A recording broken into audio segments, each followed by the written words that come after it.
Hello बच्चों, welcome to education for India. प्रश्नोली 1.1 question number 8 यहाँ पर दिया गया है बच्चों कि रिक्त स्थानों की पूर्ति कीजिए। तो यहाँ पर हम लोग को रिक्त स्थान जो है, यहाँ पर खाली स्थान यानी उसको भरना है, ठीक है ना। वहाँ उस पर सही करेक्ट आंसर को भरना है। अब यहाँ पर फर्स्ट नंबर क्वेश्चन दिया है कि -a+6 यानी -a को ऐड किया जा रहा है, किससे? 6 से, ठीक है ना। तो ऐड करना, ऐड जब किया जाएगा तो प्लस का चिन्ह दिया जाएगा। तो दिया है, यानी कह रहा है कि -a+6 यानी जो -a है ना, ये जो -a है और ये जो 6 है, इसको ऐड किया जा रहा है। तो ऐड किया जाएगा तो बीच में क्या दिया जाएगा? यहाँ पर चिन्ह दिया जाएगा। समझ में आ रहा है ना। तो -a+6, ठीक है। उसके बाद बोल रहा है कि -a+6 उसके बाद इक्वल क्या किया गया है? इक्वल 6 प्लस उसके बाद खाली स्थान दे दिया है।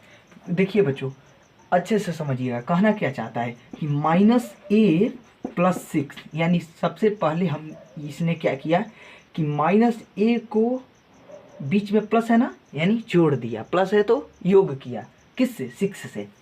उसके इक्वल में क्या किया कि इसके क्रम को उल्टा कर दिया। 6 से क्या कर रहा है? -a को जोड़ना चाह रहा है। तो यहाँ पर केवल लिख क्या दिया है? 6 लिख दिया है, यहाँ पर खाली स्थान दे दिया है। यहाँ पर दिया है ना, तो 6 लिखा है, खाली स्थान दिया है। बोल रहा है कि 6 है तो 6 में क्या जोड़ें? तो यानी ये कौन सा नियम का पालन कर रहा है? क्रम विनिमय नियम का, जिसे हमने पिछले वीडियो में प्रिपेयर किया है क्रम विनिमय नियम के बारे में। तो क्रम विनिमय नियम का पालन कर रहा है। क्रम विनिमय नियम यही ना होता है कि a+b यानी एक बार a को b से ऐड करो, उसके इक्वल में इसका क्रम चेंज कर दो, b को a से ऐड करो। समझ में आती? ये हमारा क्या है? क्रम विनिमय नियम का एक्टिविटी है, एक्सप्रेशन है। क्रम विनिमय नियम का एक्सप्रेशन है ना। तो ये किस नियम पर पालन कर रहा है? कोई पूछेगा तो किस नियम पर? क्रम विनिमय नियम पर। तो आपको पता है ना कि -a से योग हो रहा है किसका? 6 का। तो इक्वल में क्या होगा? 6 से योग होगा किसका? -a का। तो यहाँ पर क्या लिख देंगे? -a। तो यहाँ पर हम लोग लिख देंगे क्या? -a। अब ठहरो, इतना से ही ये क्वेश्चन सॉल्व नहीं होता। ऐसे तो सॉल्व हो गया, पर हम लोग क्या करेंगे? अच्छे से थोड़ा और इसको समझेंगे, ठीक है ना। अब क्या करते हैं कि इसको लिख देते हैं हम लोग कि ये कौन सा नियम का पालन कर रहा है, ठीक है। तो हम लोग यहाँ पर लिख देंगे क्या बच्चों? क्रम विनिमय नियम, क्रम विनिमय नियम, ठीक है ना। क्रम विनिमय नियम का एक जो एक्सप्रेशन होता है कैसा होता है? देखो, a को ऐड करो b से, इक्वल उसके क्रम को उल्टा करो, b को ऐड करो a से। ये हुआ हमारा क्रम विनिमय नियम का एक्सप्रेशन। हो गया। दूसरा नंबर दिया है -a में क्या जोड़ें, किस पूर्णांक को जोड़ें, क्या जोड़ें कि 0 आ जाए, ठीक है ना। बोल रहा है, समझिएगा, ये कौन सा हमारा नियम है? समवर्क नियम। समवर्क नियम हमने पिछले वीडियो में प्रिपेयर किया है। क्या है ना बच्चों? समवर्क नियम यानी -8 में किस पूर्णांक का ऐड करें कि 0 आ जाए, यहाँ पर ये बता रहा है। तो आप एक बात मान लो ना कि -a है, -a का मान जो है, मान लो कि -a है और a का मान 8 है, ठीक है ना। -a है और a का मान 8 है और आपसे पूछ रहा है कि -a प्लस व्हाट इक्वल 0।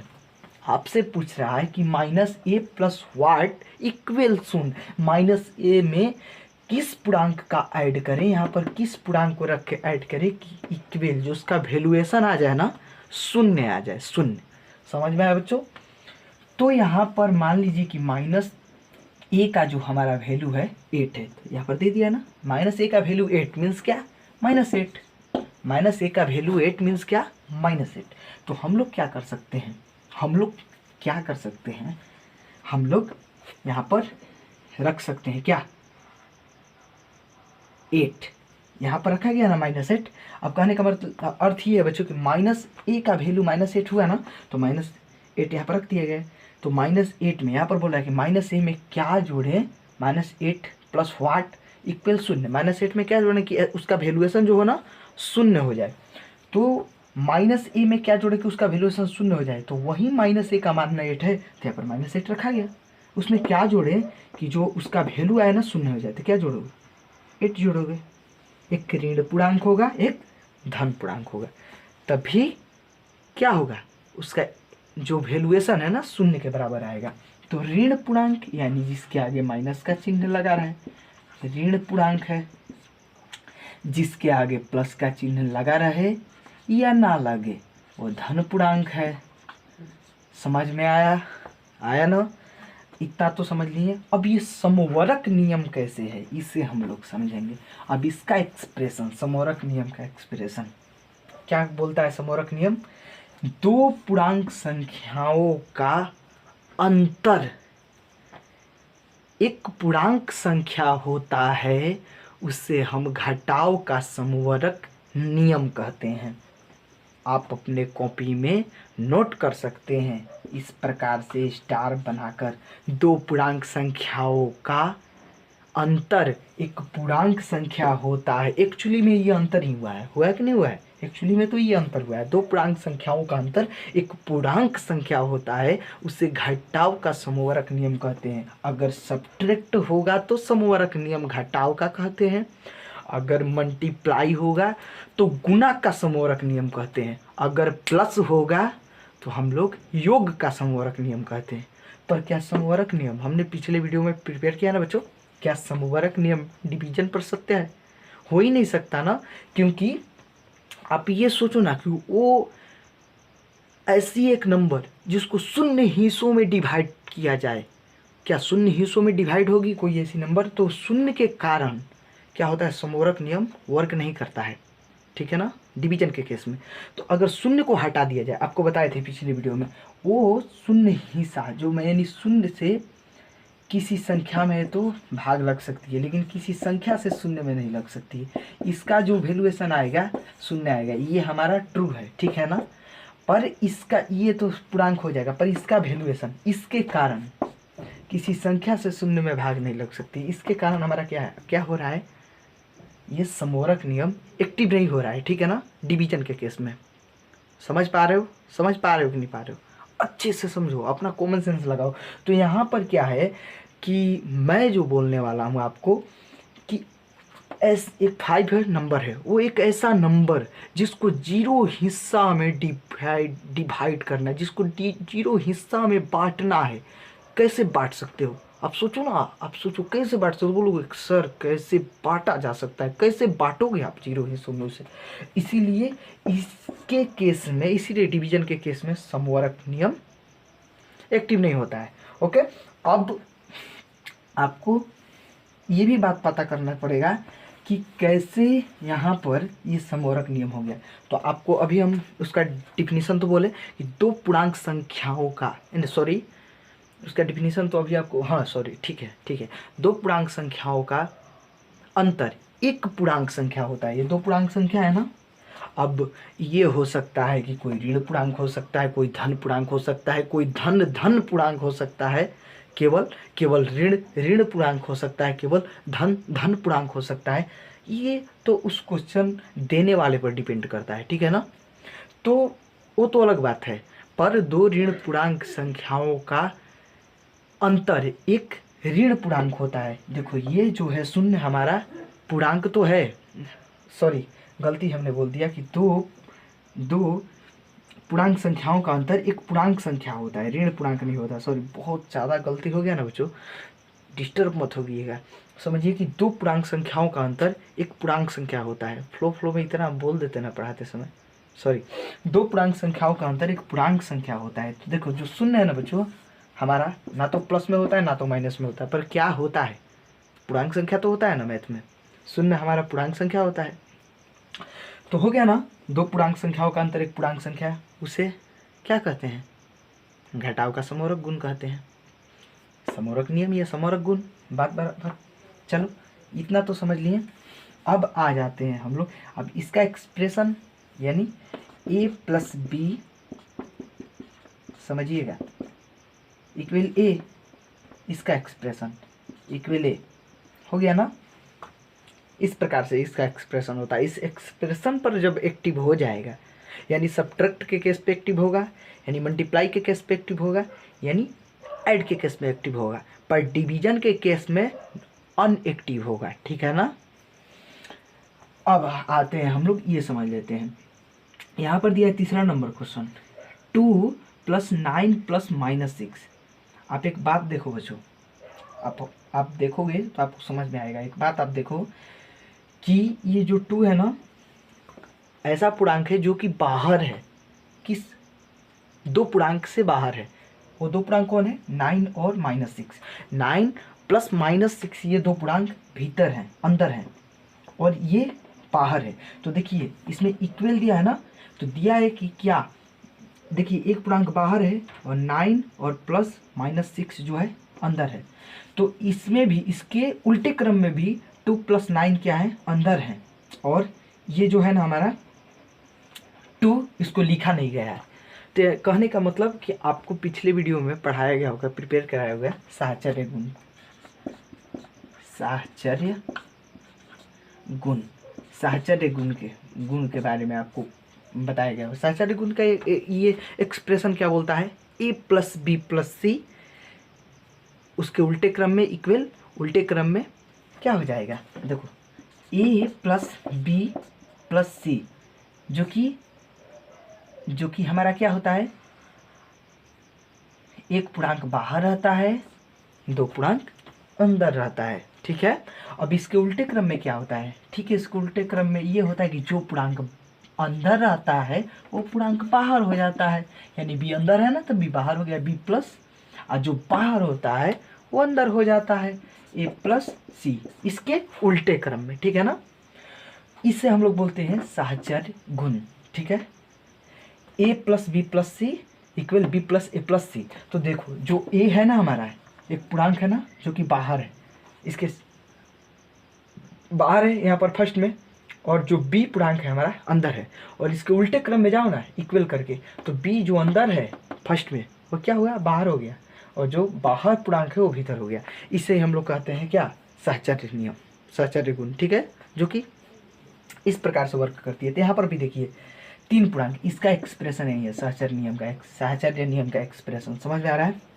तो आप बोल सकते हो इस क्वेश्चन पर अगर बोला जाए तो कि 2 जो है हमारा, a का मान 2 है। आप बोल सकते हो ना कि a का मान हमारा 2 है, इक्वल b का मान हमारा 9 है, उसके बाद c का मान कितना है हमारा बच्चों?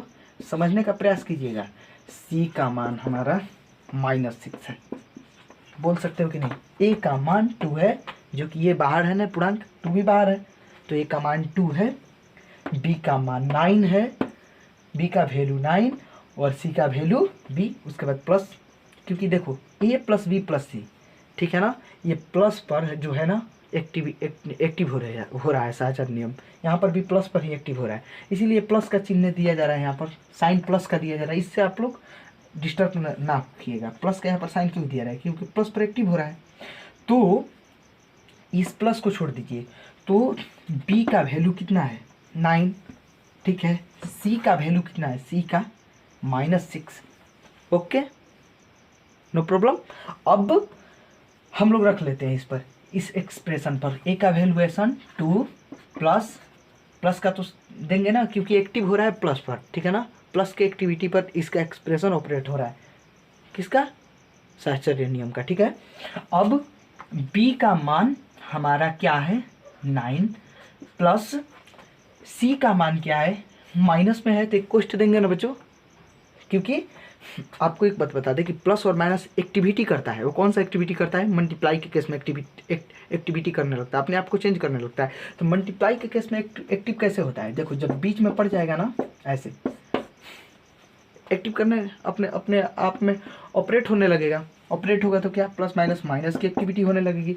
इस प्रकार से ऑपरेट होता है ना, समझ में आ रहा है ना? इस प्रकार से प्लस और माइनस का चिन्ह ऑपरेट होने लगता है, ठीक है। तो यहाँ पर एक छोटा कोष्ट देंगे प्लस, और सी का मान कितना है बाबू -6, यहाँ पर -6 लिख देंगे, ठीक है। अब इक्वेल ये कितना है 2 + 9 + -6, यहाँ पर है ना 2 जो पूर्णांक बाहर है 2 + 9 + -6, जो दो पूर्णांक है 9 प्लस जो दो पूर्णांक है 9 और -6, ये क्या है अंदर है, और ये जो क्या है 2 बाहर है। समझ में आ रहा है। अब इसके उल्टे क्रम में जो बाहर है उसे अंदर कर देंगे, जो अंदर है उसे बाहर कर देंगे। तो जैसे इसके एक्सप्रेशन में बोले हैं ना साहचर्य गुण या नियम के एक्सप्रेशन में a + b + c, देखिए a अंदर है a बाहर है, इसके उल्टे क्रम में अंदर हो गया, b अंदर है इसके उल्टे क्रम में बाहर हो गया। उसी प्रकार से इसे भी कर दो आप। यहाँ पर वही तो बोल रहा है, यहाँ पर उसका पार्ट एक छोड़ दिया है जिसको फिल नहीं किया, आपको बोल रहा है कि रिक्त स्थानों को पूर्ति कीजिए। तो आप यहाँ पर लिखो ना, लिखो, आपको समझ में आ जाएगा बच्चों, ठीक है। इसके एक्सप्रेशन के मुताबिक लिखो, b का मान कितना है हमारा 9 प्लस कोष्ट दोगे ना, उसके बाद क्या है बच्चों a का मान कितना है हमारा 2 प्लस c का मान कितना है, प्लस का यहाँ पर साइन है इसलिए प्लस दे रहे हैं, क्योंकि आप हमेशा माइंड में कनेक्ट करके रखो ना कि इसका जो एक्टिविटी हो रहा है ना साहचर्य नियम का एक्टिविटी कैसा हो रहा है, ऐड के थ्रू हो रहा है ना। तो ऐड के थ्रू जब ऑपरेट होगा ऐड का साइन लगेगा, मल्टीप्लाई के थ्रू ऑपरेट होगा मल्टीप्लाई का साइन लगेगा, सब्ट्रैक्ट के थ्रू ऑपरेट होगा सब्ट्रैक्ट का साइन अब यहाँ से इसका और नियम होता है क्या, मल्टीप्लाई पर सब्ट्रैक्ट पर होता है सत्य, उसके बारे में भी जानेंगे, ठीक है। तो सबसे पहले हम लोग ये समझ लेते हैं। तो यहाँ पर हम लोग क्या करने वाले हैं, प्लस और सी जो है हमारा सी का वैल्यू कितना है, सी का वैल्यू -6, यहाँ पर क्वेश्चन देंगे -6 हो जाएगा। अब यहाँ पर क्या है 9 + 2 + -6, यहाँ पर क्या है हमारा 2 + 9, ठीक है ना। यहाँ पर हमारा है 2 + 9, और क्या बोल रहा है हम लोग को यहाँ पर फिल करने के लिए कौन सा वैल्यू छोड़ा है, किसका वैल्यू छोड़ दिया है। देखो यहाँ पर हमारा 2 दिया है, ठीक है ना, 2 का वैल्यू क्या है, a का वैल्यू 2 है, a तो दे दिया है a + 9, b का वैल्यू दे दिया है, ठीक है ना।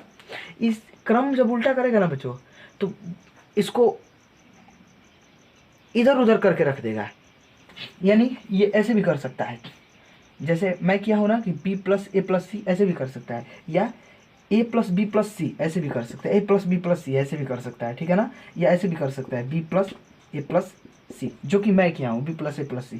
तो ये क्या किया है, a का मान दे दिया है 2, b का मान दे दिया है 9, पर c का मान देवे नहीं किया है, तो यहाँ पर क्या लिखोगे -6 आंसर लिखते हुए, ठीक है, समझ में आएगा।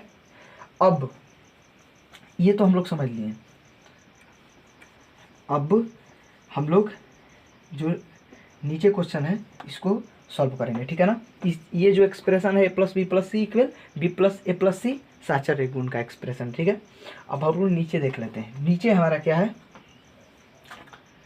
15 + 15 में किस पूर्णांक का योग किया जाए कि फिर वही 15 प्रकट हो जाए, फिर वही पूर्णांक प्रकट हो जाए, किस पूर्णांक का योग चाहिए। तो हमारा शून्य है ना, ये कौन सा है, इसका भी हम लोगों ने प्रिपेयर किया है पिछले वीडियो में। तो कौन सा है, योग तथ्य समक, ये इसे बोलते हैं हम लोग योग तथ्य समक, यानी कोई पूर्णांक संख्या कोई एक पूर्णांक लो और उस पूर्णांक संख्या में कौन ऐसी पूर्णांक संख्या है जिससे उस पूर्णांक संख्या में ऐड किया जाए कि फिर वही पूर्णांक संख्या प्रकट हो जाए।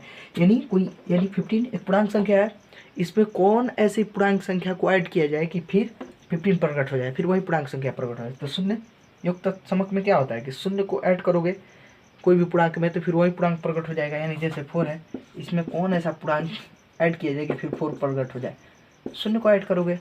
समझ में आ रहा है ना। अब हम लोग समझ लेते हैं साहचर्य नियम के बारे में थोड़ा सा। अब बच्चों साहचर्य नियम किस किस ऑपरेशन पर ऑपरेट करता है इसके बारे में हमने पिछली वीडियो में प्रिपेयर करा दिया है, पर आपको फिर से समझाना चाहते हैं क्योंकि आपको हमेशा माइंड में ये जो बात है ना साहचर्य नियम से रिलेटेड जो भी ऑपरेशन है वो एक्टिवेट रहे, ठीक है ना, एक्टिव रहे। तो सबसे पहले आपको बता साहचर्य नियम ऐड के केस में एक्टिव रहता है, ठीक है ना, अपने ऑपरेशन को सक्सेसफुली ऑपरेट कर लेता है जिस प्रकार से देखो ऐड के केस में हो रहा है ना एक्टिव, यहाँ पर। और सहस्त्र नियम मल्टीप्लाई के केस में भी एक्टिव होता है, और सब्ट्रैक्ट के केस में मेन पॉइंट ऑफ व्यू है बच्चों ये, सब्ट्रैक्ट के केस में अनएक्टिव होता है। डिवीजन के केस में भी अनएक्टिव होता है कौन, सहस्त्र नियम। डिवीजन के केस में नहीं काम करता है और सब्ट्रैक्ट के केस में भी नहीं काम करता है। ओके, समझ में आया? Thank you for watching my video. अगर आपको मेरा वीडियो अच्छा लगे तो चैनल को सब्सक्राइब करें, लाइक करें, कमेंट करें, और हम लोग नेक्स्ट वीडियो में बच्चों आगे हम लोग क्वेश्चन को सॉल्व करेंगे।